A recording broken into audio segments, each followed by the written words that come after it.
Hello everyone. आज हम class 10 का क्वाड्रेटिक इक्वेशन चैप्टर कंप्लीट करते हैं। आपका क्वाड्रेटिक इक्वेशन सबसे आसान चैप्टर। आपकी इससे पहले जो वीडियो मैंने आपको डाली थी वो पॉलिनोमियल और लीनियर इक्वेशन जरूर देखिएगा। उसके बाद आता है आपको क्वाड्रेटिक इक्वेशन। बेटा क्वाड्रेटिक इक्वेशन जो चैप्टर होता है आपका, वो चैप्टर आपको रिप्रेजेंट होता है इस तरीके से: a x square plus B x plus C equal to 0।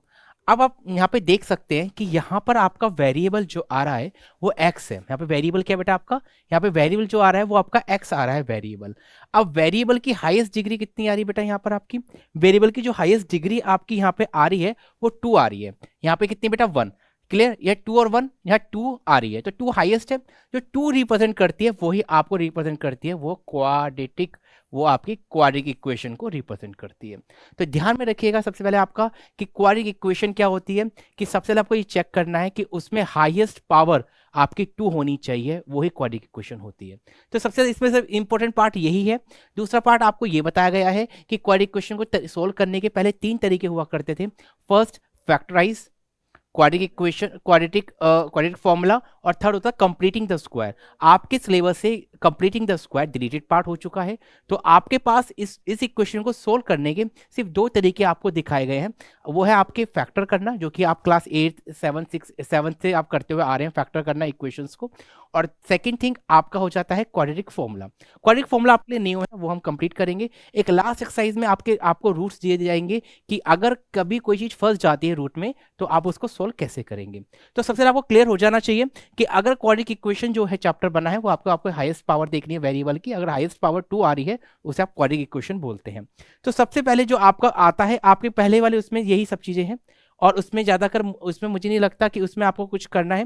तो जो आपकी फर्स्ट एक्सरसाइज है, जब हम क्वेश्चंस करेंगे तो मैं आपको 100% सारे क्वेश्चंस करवाऊंगा। तो आपकी जो 4.1 जो एक्सरसाइज दी हुई है उसमें सिंपल आपको चेक करना है कि वो क्वाड्रेटिक क्वाड्रेटिक इक्वेशन है या नहीं है। सिंपल, आपको इसलिए एक्सरसाइज में सिर्फ यही चेक करना है।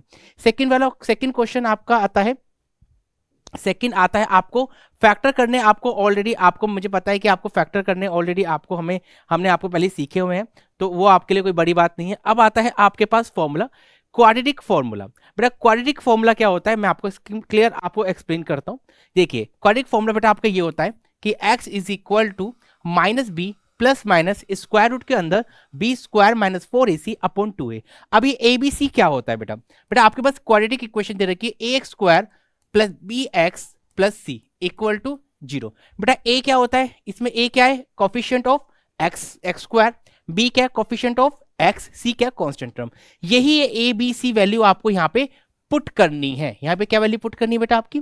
यही वैल्यू आप लोगों को वैल्यू पुट करनी है। ये आपका सेकंड मेथड होता है। फर्स्ट आपका मैंने आपको पहले बताया था, इसको सोल्व करने के 2 तरीके सिखाए गए हैं आपको इस आपके 10th के सिलेबस के अकॉर्डिंग। फर्स्ट जो है आपका फैक्टराइज करना होता है, और सेकंड होता है आपका क्वाड्रेटिक फॉर्मूला, जो कि आपका x is equal to minus का b plus minus square root B square minus 4ac upon 2a। मैं आपको ये भी बताऊंगा कि ये चैप्टर आपका कहाँ फेल हुआ है। जहां पे ये फेल हुआ है वहीं पे क्लास 11th ने इस चैप्टर को स्टार्ट किया है। तो मेन बात आता है आपका यहाँ पर। आई होप कि आपके जब हम क्वेश्चन आगे करेंगे तो आपको इसमें कंप्लीट करेंगे, शुरू करेंगे। अब आता है लास्ट एक्सरसाइज, जो कि मोस्ट इंपॉर्टेंट एक्सरसाइज आपकी मानी गई है, वो है डिस्क्रिमिनेंट के ऊपर। आपका डिस्क्रिमिनेंट जरा अभी आपको सामने डिस्क्रिमिनेंट, ये चैप्टर, एक सेकेंड, डिस्क्रिमिनेंट आपका वह बताना बहुत जरूरी है, क्योंकि ये रहा, ये डिस्क्रिमिनेंट है, ये आपका, ये आपके रूट्स हैं, रूट्स आपको समझाने हैं, ये रहे। तो याद रखिएगा ये आपको बहुत इंपॉर्टेंट चीज दे रखी है आपको। ये तीनों जो आपको दे रखी हैं, ये जो आपको तीनों दे रखी हैं, आपको दिखाई दे रही होगी बेटा? एक सेकेंड, यहाँ पे आपको दिखाई नहीं दे रही होगी, अब दिखाई देगी। आई होप कि आपको भी क्लियर हो गया होगा बोर्ड आपका। तो अभी आप देखिएगा जो आपको मोस्ट इंपॉर्टेंट है, आपके तीनों पार्ट है। अब ये क्या है बेटा? आपने अभी एक फॉर्मूला देखा होगा, आपने क्वाड्रेटिक फॉर्मूला कि x is equal to minus का b plus minus square root B square minus 4ac upon 2a। Clear है? आई थिंक अभी आपने अभी आपने क्वेश्चन किया था। तो आपका ये वाला जो पार्ट है, इसी पार्ट को उठाकर इन्होंने साइड में रखा, इन्होंने लिखा बी स्क्वायर माइनस 4ac, इसी का इसने फॉर्मूला दिया d। अब ये डी, इसने यहाँ पे डी माना इसको कि ये जो अंदर फॉर्मूला बना वो डी है। इसका मतलब ये फॉर्मूला क्या बना आपका? x is equal to minus का b plus minus square D upon 2a। बेटा डी क्या है, डी है डिस्क्रिमिनेंट, डी का नाम होता है डिस्क्रिमिनेंट। अब ये जो एक्सरसाइज बनी है आपकी लास्ट एक्सरसाइज, क्वाड्रेटिक फॉर्मूले की जो आपकी लास्ट एक्सरसाइज बनी है वो सिर्फ आपका डिस्क्रिमिनेंट को लेकर बनी है आपसे, क्लियर है। अब डिस्क्रिमिनेंट क्या होता है बेटा, देखिए अब डिस्क्रिमिनेंट, अब डी के अब देखो रूट के अंदर आपका पॉजिटिव वैल्यू भी आएगी, आपका जीरो भी आएगा, आपकी नेगेटिव वैल्यू भी आएगी। इस रूट के अंदर तीनों तरीके की वैल्यू होगी, प्लस भी आएगी, माइनस भी आएगी और आपकी जीरो भी आएगी, क्लियर। अगर आपकी पॉजिटिव, अब आपको देखो यहाँ पर आप इस चीज को कैसे जज करते हैं, आप देखिए कि जब आपके कोई भी वैल्यू, देखिए आपको ये क्या वैल्यू, आपको किस चीज का फॉर्मूला दे रखा है, ये डी का फॉर्मूला दे रखा है जो कि मैंने आपको यहाँ पर लिखा हुआ है। अगर आपका डी बड़ा होगा जीरो से, अगर डी जीरो से बड़ा होगा तो ऑफकोर्स पॉजिटिव वैल्यू ही होगी, क्लियर है। अगर डी जीरो से बड़ा होगा तो कौन सी वैल्यू होगी बेटा, वो तो पॉजिटिव वैल्यू ही होगी ना, पॉजिटिव वैल्यू ही होगी ना। तो अगर पॉजिटिव वैल्यू आती है, अगर डी की जब आप सोल्व करते हो क्वेश्चन में और आप जब डी निकालते हो और डी निकालने के बाद आपकी कोई पॉजिटिव नंबर आता है, जीरो से बड़ा नंबर आता है, तो आप वहां पे आंसर लिख कर आओगे two distinct real roots, two distinct real roots आपका फाइनल आंसर होगा। नेक्स्ट है टू इक्वल रियल रूट्स। अगर आपका D exact equal to zero हो जाए, अगर डी इजेक्ट आपका इक्वल टू जीरो हो जाता है तो वो आप आंसर लिख कर आएंगे टू इक्वल रियल रूट्स, आप लिख कर आएंगे क्या बेटा, two equal real roots, clear है।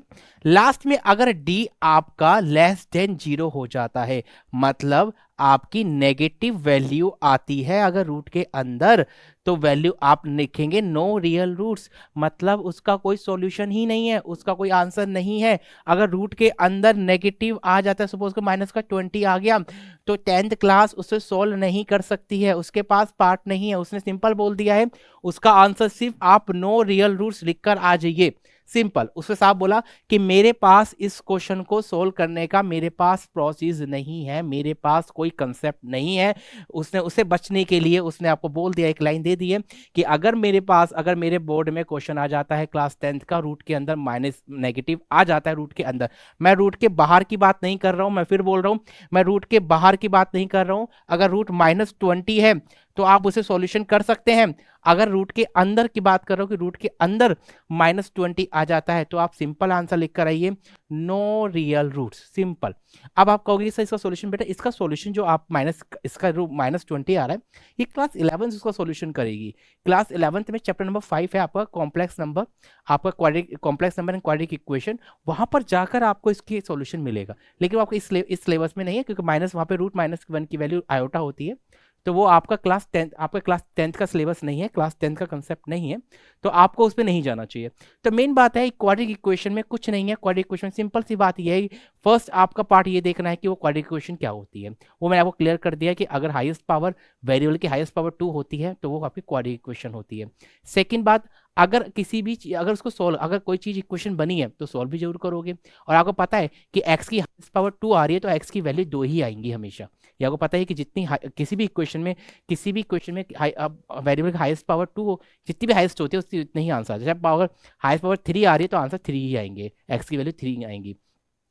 सेकंड, आपने देखा उसको सोल्व करने के दो मेथड होते हैं, फैक्टराइज करना और क्वाड्रेटिक इक्वेशन करना। फिर तीसरे में आता है कि अगर क्वाड्रेटिक इक्वेशन फॉर्मूला आ जाता है तो वहां पे डिस्क्रिमिनेंट आ जाता है। डिस्क्रिमिनेंट का फॉर्मूला होता है, डी का फॉर्मूला होता है b² - 4ac। अब डी की 3 वैल्यू आ सकती है रूट के अंदर, पॉजिटिव, जीरो और नेगेटिव। अगर पॉजिटिव वैल्यू आती है जीरो की, डी की, तो आप लिख सकते टू डिस्टिंक्ट रियल रूट। अगर डी की वैल्यू जीरो आ जाती है एग्जैक्ट, तो आप लिखोगे टू इक्वल रियल रूट्स। और अगर डी की वैल्यू नेगेटिव आती है तो उसके पास कोई सोल्यूशन नहीं है, उसका आंसर आता है नो रियल रूट्स, क्लियर। अब इसके क्वेश्चन जब हम करेंगे तो आपको बहुत अच्छे से क्लियरिटी होगी। तो अभी तो इंट्रोडक्शन पार्ट आपका कंप्लीट होता है। Thank you so much.